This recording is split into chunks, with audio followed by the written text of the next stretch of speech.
So we find ourselves here in this three-dimensional existence, perhaps five-dimensional as well, depending on where you're at. And we ask ourselves, with the slew of never-ending problems and the quest for never-ending solutions, what is the purpose of it all? And if you've been at this for a while, then you will likely have your own opinion. I would love to hear it. My opinion is this idea of Earth School. And it's something that I borrowed. Somebody said to me and it clicked. And I thought that makes a lot of sense. And I integrated it with my own understanding of what has happened on my spiritual awakening journey and my near-death or after-death experience, depending on how you look at it and which framework you are operating from. Binary structures of society, there is only one option, alive or dead. But when we start to shift into other quantum arrangements, we have more possibilities available to us, potentially. It's all in potentials. So you'll hear me talk about this sometimes, this afterlife or actual death experience that I had, or near-death experience, because I myself am still upgrading my internal thoughtware, if you want to think of it that way, where I vacillate between different structures and explanations for how to interpret the world. This is a hallmark of Ascension. There is nobody on the Ascension journey that escapes the rebuilding of their thought constructs in some way. The belief structures that they had at some point, some of them are faulty at best and harmful at worst. And so there's this beautiful transformational process, this evolutionary cycle from the individual level to the collective level, where we are actually rebooting or rebuilding how we process the world around us. And so when we talk about ascension, what this means fundamentally and practically speaking is that we, as human beings, as most of my listeners are still in human form at this moment, we actually undergo this amazing process of awakening, and we turn inside out all of the false constructs, all of the belief systems that no longer serve us, and we adopt new ones. And this can take the form of, just for example, to pull it into the practical, realizing that psychic abilities, which used to have a dirty connotation and kind of like a parlor trick connotation, are very much a fundamental part of the human existence. At a certain point of awakening, there are abilities. Now, people in the past have given it a stamp and a label and called it psychic. And that has come with a variety of different meanings that have been infused into our cultural awareness. And I believe that language is very, very important, but sometimes it hinders us because there are weights and valences to these concepts that we are trying to speak about. And so when we strip that away, really what we're talking about is that the fundamental nature of what it means to be a human being is different from what we were raised to believe, what we grew up believing, or simply what we, through ignorance, no harm, no fault, what we actually created a society structure on was false. That's what that means. And when we look at it that way, there is no psychic weight to it. There is no parlor trick connotation. It is simply that there are skills, abilities, sensory mechanisms, and perceptual mechanisms that are different from what many of us believe was possible. And so then when we start to personally encounter this, and it's easier when you have personal experience, then it's easier to adopt this internal framework and to change your mind about what it means.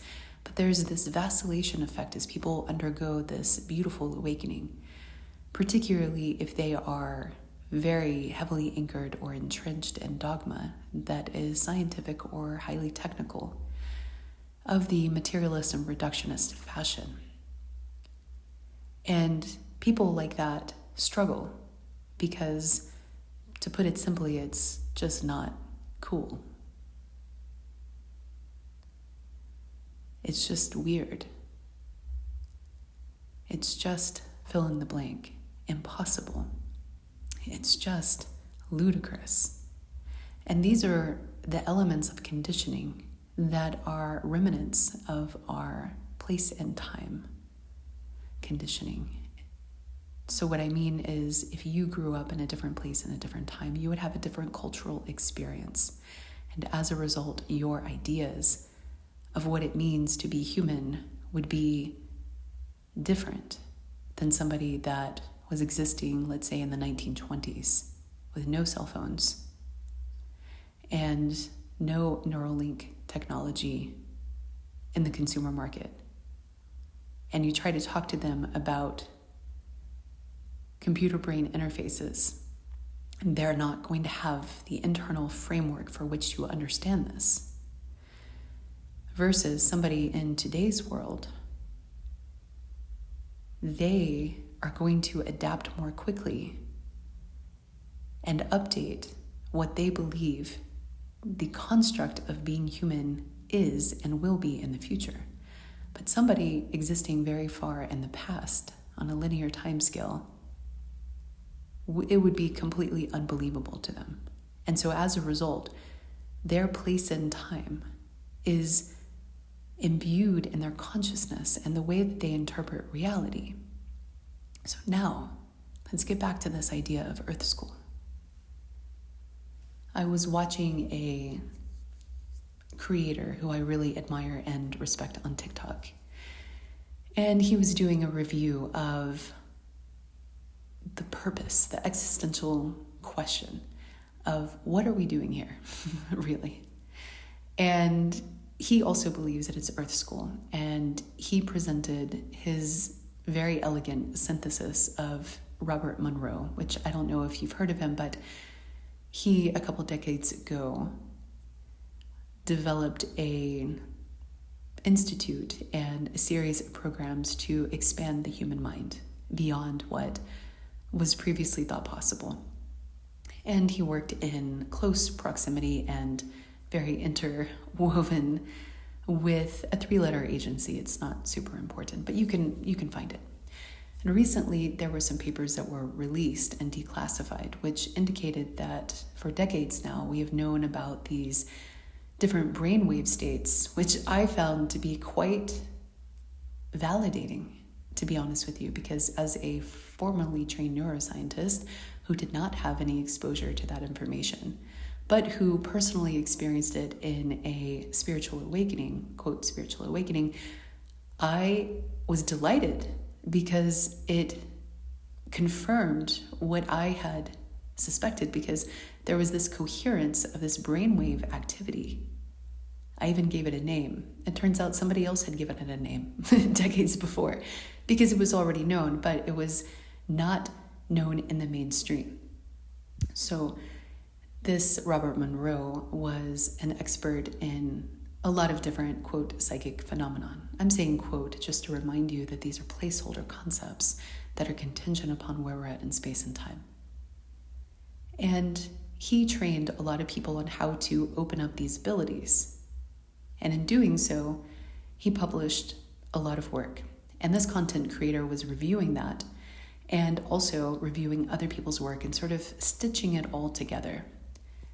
And essentially what he found, which resonated with me, is that we are trapped in samsara. The Buddhist may have been onto something, and also Hindu culture and other Eastern religions have thoroughly documented this idea that we are recycling over and over again. Even Scientology has its foundation in this concept of recycling. We can call it different things, different placeholders, but when you strip everything away, what we realize is that we're talking about being trapped. And so there's a lot of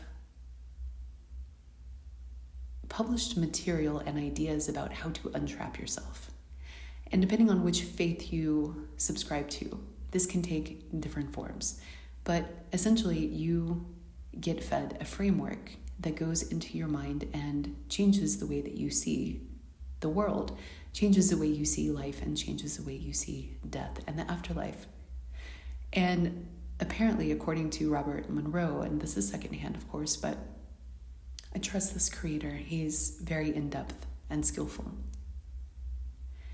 Apparently, there's a series of realms that are beyond our material world, which we pass through depending on how ripe, so to speak, my word, how ripe our consciousness is.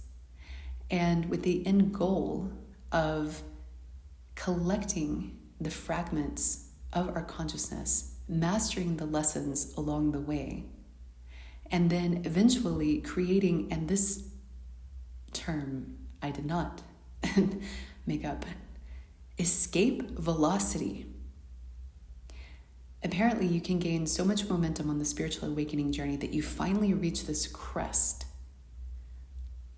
where you have escape velocity. What does that mean? Isn't that such an interesting term? Escape. We're stuck. And apparently we're stuck until we master all of our lessons. And this is why I love the shadow work journey. And this is also why I believe that we have very powerful soul connections, soul family, soul lovers, soul contracts, twin flames, whatever placeholder we want to use. There is a magnetism to certain people. And people are portals, and they open up a series of decision points for us and potentials for co-creations. And what I have independently experienced was that when the magnetism was strongest with some of my soul family and soul partners, it's because there was a lesson that was active. And what it felt like to me is that I was doing a soul retrieval, but through a relationship dynamic. I perceived it as almost collecting a soul fragment. So imagine my surprise when this creator that's reviewing Robert Monroe's work talked about, and other people's work, talked about retrieving parts of your consciousness. And one of the hindrances, which I think is really beautiful, one of the hindrances to escaping the samsara or the cycle of rebirth is your belief system. So the more attached you are to a certain cognitive framework, the more likely you are to get stuck. Isn't that interesting? And so when you start to become a little slippery in the way you view things and you sample from different frameworks and you follow the path of your higher self, your guidance team, the magnetism, the law of attraction, this actually creates the path to freedom. But it is actually the awareness that you're doing that I believe is very important, because it allows you to see things from a higher perspective, where you knowingly go into relationships with a purpose, to learn something. And ideally, you figure that out as best as you can, and some lessons are hidden. They actually are. And some surprises are wonderful. Some not so much, obviously, but at the beginning, if you really examine why you are attracted to somebody, what that will tell you is what lesson you're working on.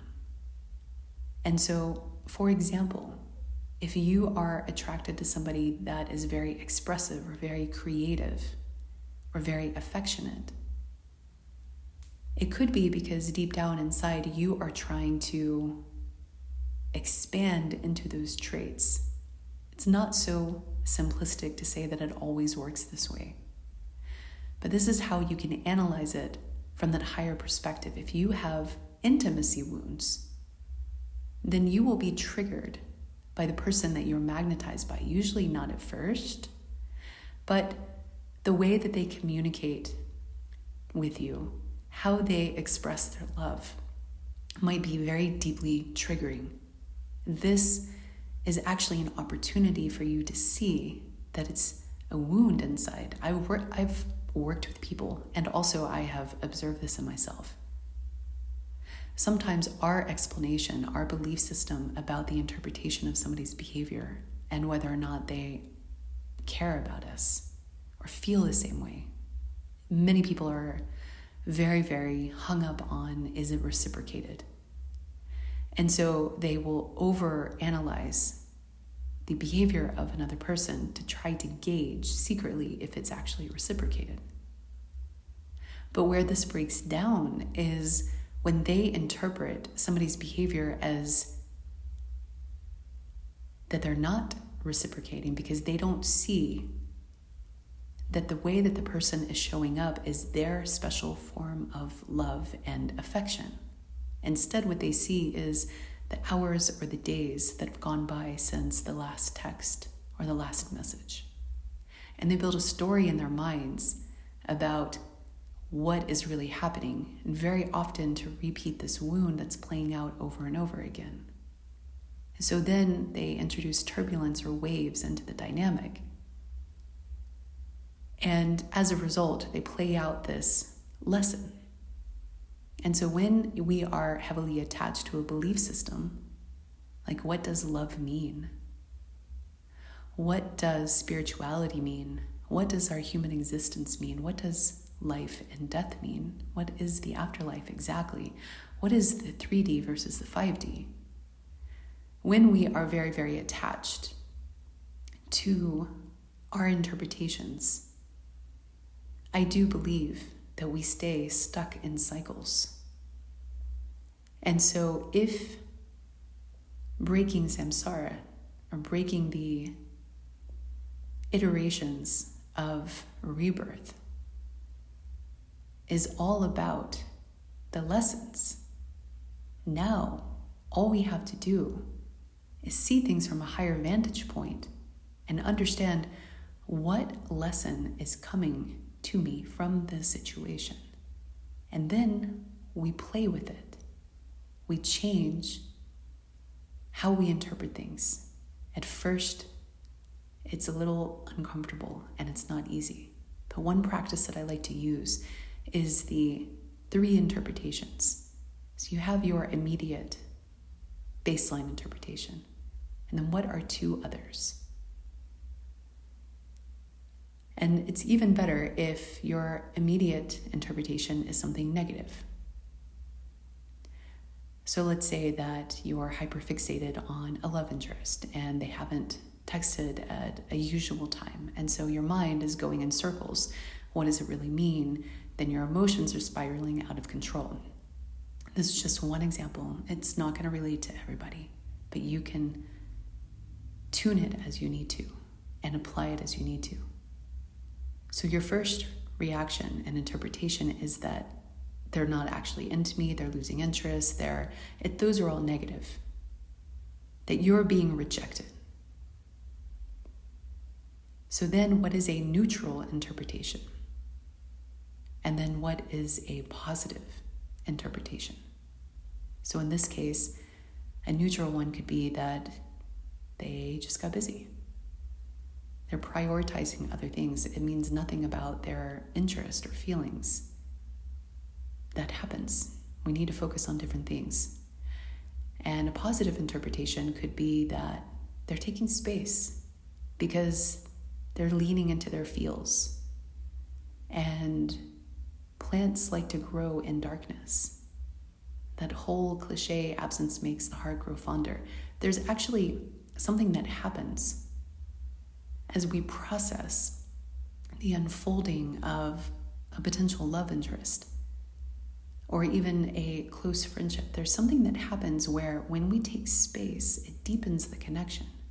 So that's a positive interpretation.